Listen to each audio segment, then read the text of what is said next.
It was great. I mean, it wasn't as special as I remember other Yankee no hitters. Clearly not a perfect game, and you've seen those guys do that in a Yankee uniform. But I don't know. I mean, I don't want to downplay the accomplishment because it's remarkable. And Kluber was great. 9 innings, 101 pitches, the 9 strikeouts. Sterling mentioned he just had the one blemish, which being the walk. And if it didn't have that, it would have been a perfect game, which would have taken it to a whole nother level. It's remarkable where Kluber came from at the start of the year to where Corey Kluber is now, where he was giving you 3 or 4 innings. Everyone was talking about, and Aaron Boone after games was talking about the movement on his pitches and the arc on his pitches, trying to take positives out of it as this team was floundering around off to that 6-11 start. Aside from Garrett Cole, they were getting next to nothing in that starting rotation, and I was certainly at the time joking around about exactly what was the inside information that Brian Cashman and company had on Corey Kluber, and everyone was telling you within the Yankees, wait. Well, Kluber's clearly turned his season around, this year around, and is pitching like the number 2 starter the Yankees thought he could be in vision. I don't know if they necessarily thought he'd throw a no-hitter last night. So I think to come from where he was to where he is right now, in a very, very short order, I think it's remarkable. It's a great accomplishment. You can't bury the fact that there have been 6 no-hitters in Major League Baseball this year. That offense is down, and it has been the year of the pitcher. It's going to obliterate the record of 7. We're sitting here, it's, May the 20th, and we've already had 6 no-hitters in all of Major League Baseball. Count 7 if you want to count the 7-inning one from Madison Bumgarner. That's not official. So it was fun. It was a great accomplishment for him. It was good to see Corey Kluber smiling and enjoying himself, something that he rarely does. He talked about how great Kyle Higashioka was for him behind home plate, mixing up the pitches and keeping hitters off balance. He's not throwing the ball 95, 96 miles an hour. It was a fun regular season game. Great accomplishment for Kluber. Obviously, you look at the amount of no-hitters we've seen. Does it diminish it? I don't know if I'd necessarily take anything away from what Kluber does, but it's part of the storyline. It just has to be. Oh my gosh, though, his stuff was so nasty last night. Like, that was the former Cy Young winner. Like, really, when he has all 4 pitches working and he's got that kind of, like, confidence. I felt like he was leaving them out. It's hard to read his body language because he is, like, a robot, but when he's leaving the mound, and I almost thought at times he was like, man, well, that was kind of easy. That was kind of easier than I thought. Easy for me to say watching from home. Yeah. But almost just how quickly and efficiently he was working, how great the defense was behind him, which is obviously very crucial in any no-hitter situation. And the fact that he only had that one walk, a 4-pitch walk, which is like the one only, small blip in what was an incredible game. I mean, I know this is not quantifiable, but I'm watching last night thinking to myself, his stuff was so good last night. And I know the Rangers have now been no-hit twice, and so their lineup is swinging at God knows what. But his stuff was so good last night, Moose. I think that would have been a no-hitter with any baseball in any year at any time. And I think that really is what I was thinking as I was watching it. And I think that's where you have to look at Corey Kluber and say, this guy pitched 1 inning last year. Ironically, for the Texas Rangers. He pitched, 35 2/3 the year before, after he'd come off 5 straight seasons of pitching over 200 innings per season. And he's out with these kind of injuries the last 2 years, and then to go out with that stuff, like, the reason why Higashioka could call that great game is because Kyle's great, but because he had all those pitches working. Like, you could keep everybody off balance because you had no idea what was coming. The Rangers had no idea what was coming. Like, I thought that was great, and I know in some ways I kind of feel bad for Kluber because since we literally had a no-hitter the night before, it kind of gets like, can't say lost. It's definitely not going to get lost. It's always historic. It's always amazing. In some ways, though, I feel bad for him because it's not standalone. That's it. His stuff was so good that it deserved to be a standalone where everyone in baseball stops for a moment and cheers for what he accomplished and considering his story. And I feel like he's not getting that shine. And for that, I feel bad for Kluber because we all know this is a huge night for him. It was a huge night for the Yankees' first no-hitter in 22 years. Like, this was a huge night. And it's kind of getting, like, poo-pooed a little just because of the season it's happening in.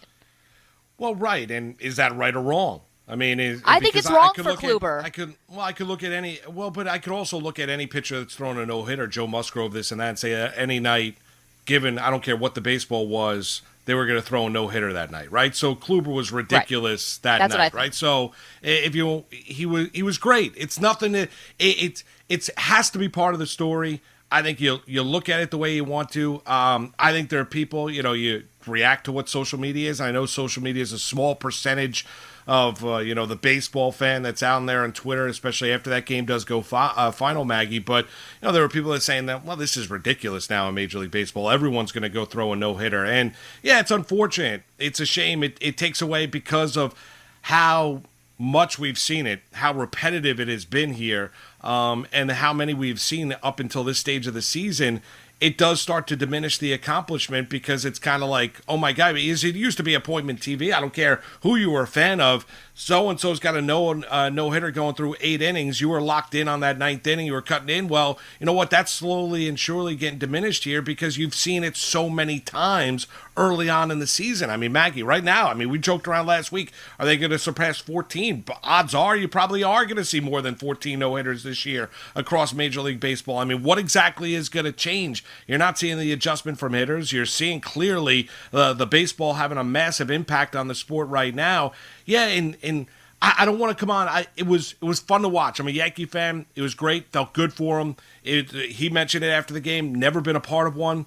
Never threw one. A longtime member of the Cleveland Indians, obviously. And to see him do what he did last night, it was really special for a guy to come back. I think I take away from it to be able to come back from not only how bad he was to start the year, but the limited amount of innings, as you ran through, Maggie, that he has thrown in the last 2 years, to look as good as he did last night. Corey Kluber banked on himself this year, said he wanted the 1-year, $11 million contract, wanted to pitch in the Northeast, right? We talked about the time. He signaled 3 teams. It was either the Red Sox, the Yankees, or the Mets. Those are one of the 3 teams that he wanted to pitch for.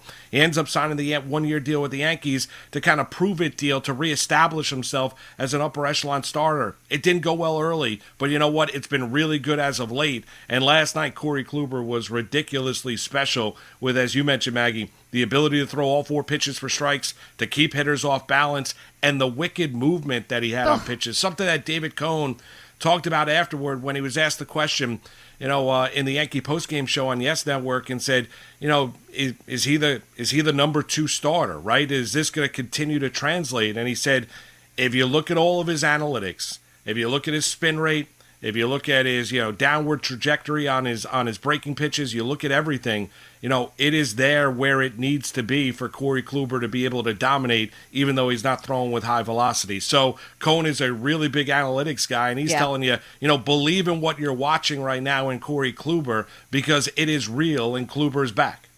Yeah, and talk about the intimidation factor. Like the Rangers, they were swinging at pitches that when it left Kluber's hand wasn't a strike, never was a strike, was never going to be a strike. And they were so just on edge, and I think they were quite frankly intimidated by what he was going to throw. He was getting the call on the outside, whether it was to lefty hitters. On the right side, he was just getting that, what do they call it? The not a curve, not a slider, the clue ball. Slurve. Yeah, whatever he calls it, this crazy thing. It was just in the strike zone and then disappearing on righties.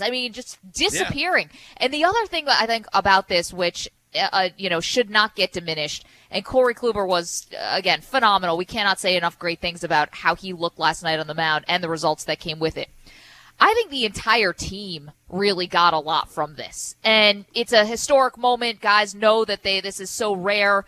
I know not this year, but in the course of your career, this is going to be a very years it's rare. This is going to be a very rare occurrence that you're part of in any way, tangentially, whatever, part of a no-hitter, or witness it up close or whatever.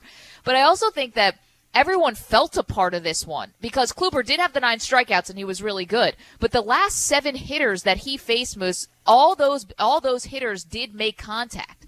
A lot of people got their hands on the baseball. Urshela with a great one. DJ LeMahieu with a great, obviously Torres with a couple good grounders. And then you had Tyler Wade, who gets thrown into this game, not just contributing with the RBI triple, but also in right field, just being on his horse and getting to some of those fly balls and making that, making himself a part of this too. So not to mention Higashioka, I feel like a lot of people felt like they had even a small bit of ownership of this. And you saw the way that the Yankees were celebrating. Of course, every team celebrates like that, but I think we've talked a lot about the Yankees and this team and their mentality. Are they having fun? Remember, we talked about all this stuff around the Yankees. Joy. Are they playing with joy?